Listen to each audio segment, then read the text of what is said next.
So in talking about the new law changes related to gun rights for individuals, specific to courthouse security, I know that there's been a little bit of questioning going on of how you can still restrict firearms related to the courthouse.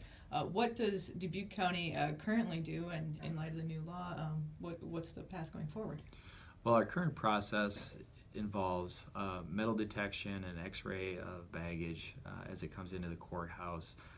Each of the people that come through are subject to search, and we have armed security at the door. We have one secured access for the public. We feel that process is sufficient to create a safe zone inside the courthouse, and it's my intention to continue operating in the same fashion. In addition to the armed security at the door, we also have armed roving security officers throughout the building, moving between courtrooms and offices. So we feel that level of security is sufficient to satisfy a safe gun-free zone, which will satisfy the provisions allowed in the law.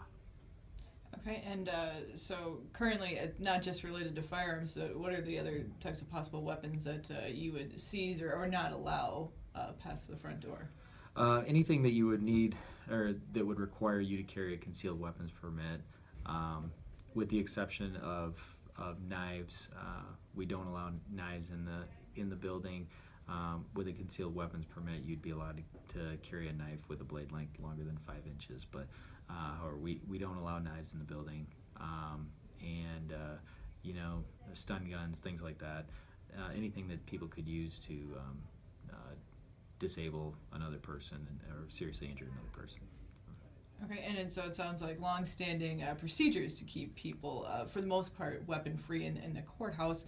Why is that important? Not just for the courts, but also related to other offices inside the building. Well, a courthouse is a very contentious place. There's a lot of emotion that goes on there. You're talking about people's freedoms being taken away because they're going to prison. You're talking about people having their children removed from their home because of their own actions. Those are the issues in the courtrooms themselves. However, you have other areas of that building that have contentious interactions. You'll have the assessor's office due to the recent home valuation increases. It can be a contentious place because people don't want to pay more taxes. You have the county attorney's office. We have suspects and offenders and victims coming up there for depositions and other things. Can be a contentious place. We don't want to have any problems in the county attorney's office. The board of supervisors, when we're talking about zoning things, some of those get pretty heated, and some of the other issues that come up in the board of supervisors chambers can get pretty heated. So we just want to make sure that those are places that we're keeping safe, and we are going to do that by maintaining a weapon-free zone.